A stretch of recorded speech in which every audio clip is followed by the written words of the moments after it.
छोटा बच्चा जान के कोई आंख दिखाना रे, टूपी टूपी टप टप, टूपी टूपी टप टप, अकल का कच्चा समझ के हमको ना समझाना रे, टूपी टूपी टप टप, टूपी टूपी टप टप, भोली सूरज जान के कोई ना टकराना रे, टूपी टूपी टप टप, টুপি টুপি টপ টপ।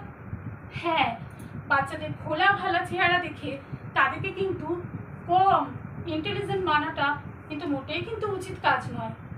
এসে গেল সামার ভ্যাকেশন, এখন স্কুল কলেজ বিভিন্ন জিনিস কিন্তু এখন ছুটি, আর এই সামার ভ্যাকেশন অত্যাধিক তীব্র দাবদাহের জন্য এবছরে হয়তো একটু কম মানুষে একটুখানি উপভোগ করতে পারবে, কিন্তু তবুও যদি সামার বিভিন্ন ক্যাম্পগুলো অ্যাটেন্ড করানো যায় খুব ছোটো ছোটো বাচ্চাদের, আমার মনে হয় একজন টিচার হিসাবে খুবই সেখানে উপকৃত হয়। হাওড়া প্ল্যানেটোরিয়াম, হাওড়া কর্পোরেশনের আন্ডারে একটি তারামণ্ডল সেখানে কিন্তু গঠিত হয়েছে। সেই তারামণ্ডলের টিকিট দেওয়া হয় দুপুর 2টো থেকে। সেখানে মূলত দুটি জিনিস দেখানো হয় এখনো পর্যন্ত, এবং সব কিছুই কিন্তু 3D। সেই জন্যই এই সানগ্লাসটা। এই 3Dতে বাচ্চারা যেমন আনন্দ পাবে এবং বড়রাও কিন্তু ভীষণ আনন্দ পাবে। সেখানে মূলত দুটো বিষয় এখন দেখানো হয়, একটা হচ্ছে পোলারিস আর একটা হচ্ছে প্ল্যানেটস।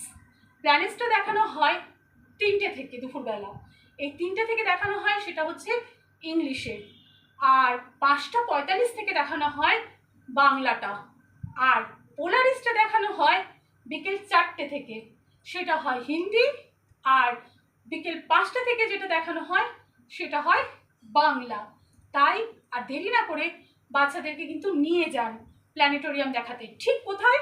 ঠিক হচ্ছে হাওড়া সরোজ সদন, যেখানে হাওড়া মেট্রো স্টেশনটা হয়েছে, যেটা আন্ডার গ্রাউন্ড যায় গঙ্গার নিচ দিয়ে, তাহলে সেটাও একটা উপভোগ করা হবে। এবং ঠিক হাওড়া মডার্ন মেট্রো স্টেশন, তার সঙ্গে কিন্তু রয়েছে সরোজ সদন এবং প্ল্যানেটোরিয়ামটা।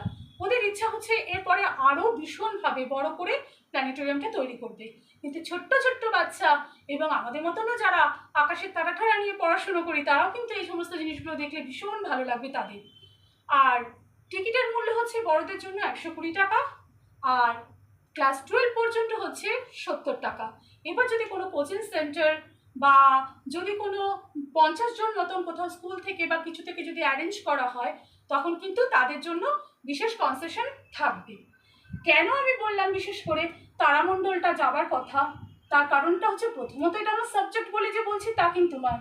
অ্যাজ এ টিচার আমি মনে করি মোবাইলের থেকেও, এবং আমি কেন স্কুলেতে যত আমরা বিভিন্ন রকম বাচ্চাদের এবং টিচারদের যখন গার্জিয়ানদের সঙ্গেও যখন কোনো মিটিং অ্যারেঞ্জ হয়েছে, এবং আপনারা সকলেই জানেন এখন কিন্তু চাইল্ড কাউন্সেলিং খুব কিন্তু চারিদিকে কিন্তু প্রচলিত, তাই সেই জন্য দীর্ঘ 14 বছরের কিন্তু আমার একটা অভিজ্ঞতা আছে।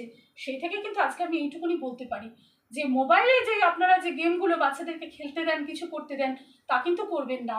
কারণ মোবাইল থেকে যে রেডিয়েশনটা বেরোয় সেটা শুধু বাচ্চাদের নয়, বড়দেরও কিন্তু প্রচণ্ড পরিমাণে ক্ষতি করতে থাকে।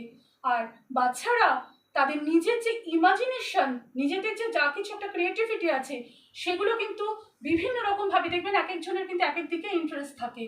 কারোর ছবি আঁকা, কারোর হচ্ছে নাচ, কারোর হচ্ছে গান। এবং সামার ভ্যাকেশনটা তৈরি হয় এমন জন্য বিভিন্ন জায়গায় দেখবেন সামারের কিন্তু ক্যাম্প হতে থাকে। এই ক্যাম্পগুলো আমার মনে হয় প্রত্যেকের কিন্তু অ্যাটেন্ড করা উচিত। তার কারণ হচ্ছে সেখান থেকে বাচ্চারা কিন্তু শিখতে পারে যে সুশৃঙ্খলতা কাকে বলে। ভবিষ্যতে কি হয়, কোথায় কোন কথাটা বলতে হয়, দেখবেন অনেক বড়দেরও কিন্তু সেই জ্ঞানটা নেই, যেখানে সেখানে যাকে তাকে দেখবেন যা তা বলে দেয়। কিন্তু যখন একটা কোথাও তারা ক্যাম্পে যায়, যখন 10টা মানুষের সঙ্গে সেই ক্যাম্পে বিভিন্ন রকম ক্রিয়েটিভিটি করে, তখন কিন্তু তাদের কিন্তু অনেক কিছু জিনিস সেখান থেকে বেরিয়ে আসে। এবং সাইকোলজিস্টরাও সেই কথাটাই বলে থাকে যে বাচ্চাকে কিন্তু প্রতিদিন তাদের সঙ্গে অনেক কিছু অ্যাক্টিভিটি করুন। এক হচ্ছে নাম্বার 1 কি, বই পড়ুন।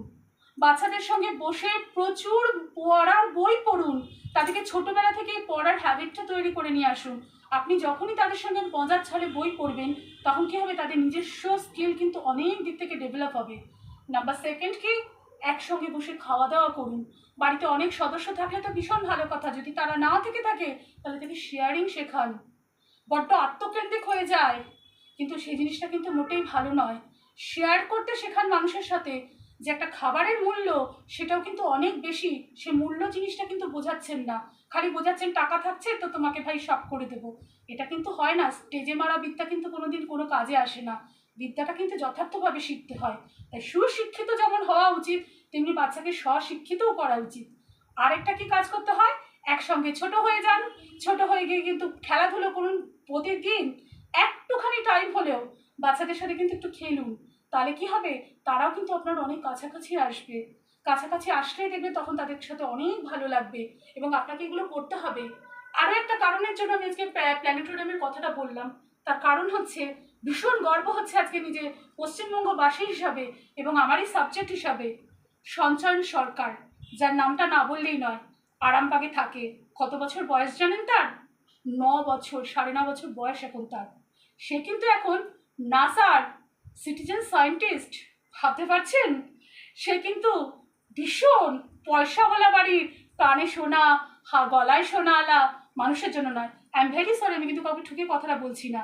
তার দাদু সবজি বিক্রি করে আর তার মা কাজ করেন, কিন্তু তারা ছোট্ট সঞ্চয়নকে মানুষ করছেন এমনভাবে, এবং তার এই যে একটা সৌরমণ্ডলের প্রতি তার যে একটা ভীষণ আকর্ষণ, সে কিন্তু সেটাকে নিজেকে ডেভেলপ করতে করতে করতে করতে কিন্তু আজকে কিন্তু সে একটা নাসাতে এতখানি চান্স পেয়ে গেছে।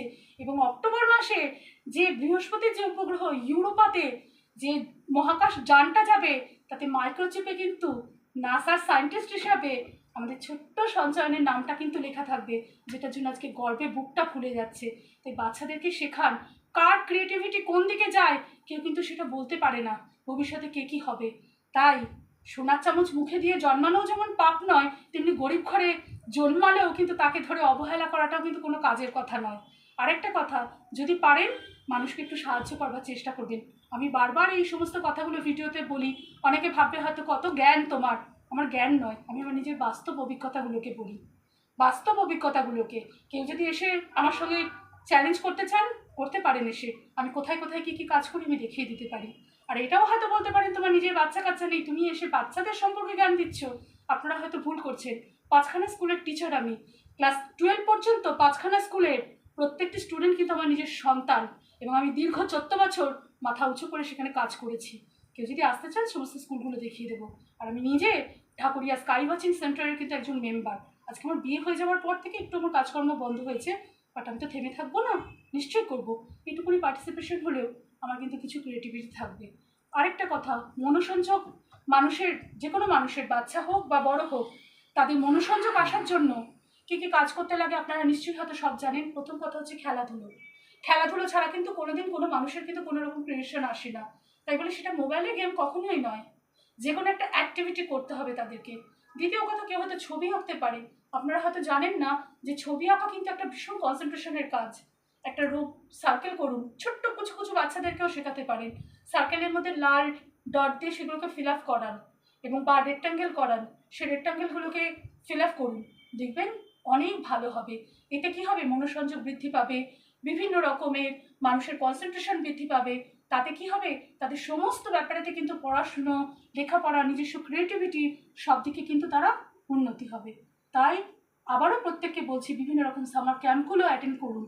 আমার ক্যাম্পে যে আসতে হবে আমি কিন্তু সেরকম কথা বলি না, প্রচুর ক্যাম্প চারিদিকে হয়, সে সমস্ত ক্যাম্পগুলো অ্যাটেন্ড করান এবং বাচ্চাকে খুব সুন্দর একটা ভবিষ্যতের দিকে এগিয়ে দিন, যাতে সে কোথায় কোন কথা বলতে হয়, কিভাবে প্রেজেন্ট করতে হয়, কিভাবে কি করতে হয়, শুধু সুশিক্ষিত নয়, স্বশিক্ষিত হয়ে যায় এবং মানুষকে সম্মান করতে জানে।